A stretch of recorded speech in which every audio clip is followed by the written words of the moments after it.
Ang programang ito ay rated SPG. Striktong patnubay at gabay ng magulang ang kailangan. Maaaring may masiselang tema, lengguwahe, karahasan, sexual, horror o droga na hindi angkop sa mga... Nasaan si Harry? Sa tabi-tabi lang. Nasaan nga?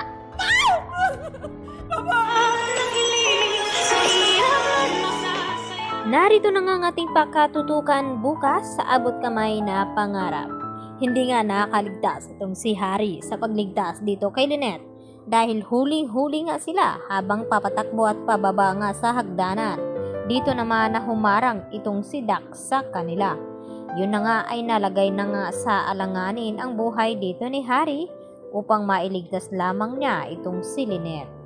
Samantala, agad naman na pinakilos ni Dax itong si Lynette. Nang sa ganon ay kukunin na nga daw nila ang lahat-lahat ng pera ni Lynette sa bangko. At dito naman na tinanong ni Lynette kung nasaan nga itong si Harry. At ang sagot nga dito ni Dax sa kanya na nasa tabi-tabi lamang daw itong si Harry. Subalit walang kaalam-alam itong si Lynette na nasa peligro na nga na kalagayan itong si Harry na anak ni Doc Carlos Benitez.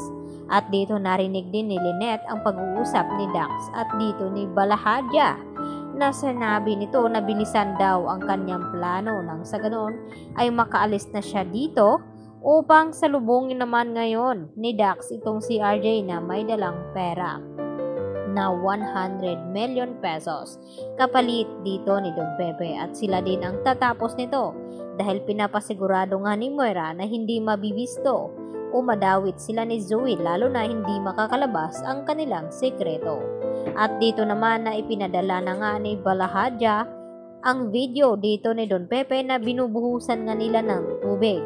At dito na sinabi ni Balahadja kapag hindi tutupad sa usapan nitong si RJ, hindi tubig ang masasaksihan nito kundi sarili daw ang dugo dito ni Don Pepe. Ang kasunod na ibubuhos nila dito sa kanya.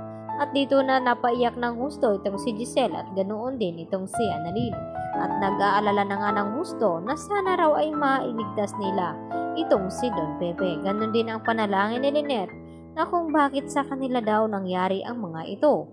Nakawawala lamang itong ni Don Pepe at nilooban itong si Lynette dahil sa iisang tao lamang ang may gawa nito at walang iba kundi itong si Moira.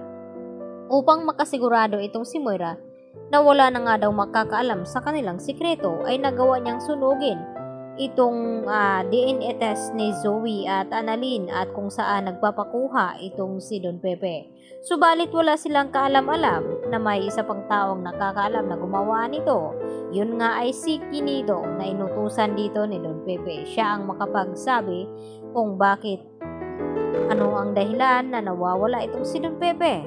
Dahil dito mabibisto na nga ba itong si Moira at Zoe. Samantala, agad naman na umuwi itong si Carlos dito sa tahanan at laking gulat ni Carlos nang madatnan niya ang bahay na sobrang gulo at dito niya nakita sa likod ng bahay itong si Harry na nakahandusay at duguan.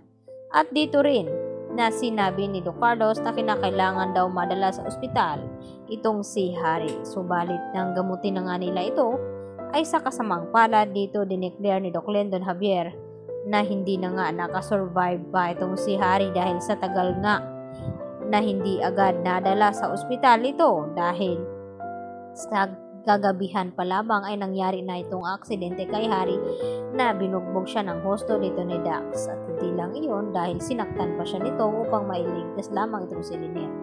Kaya ang masisisi dito ni Carlos ay walang iba kundi itong si Lynette. Yan ang ating abangan bukas sa Abot Kamay na Pangarap. Yan lang po at maraming salamat.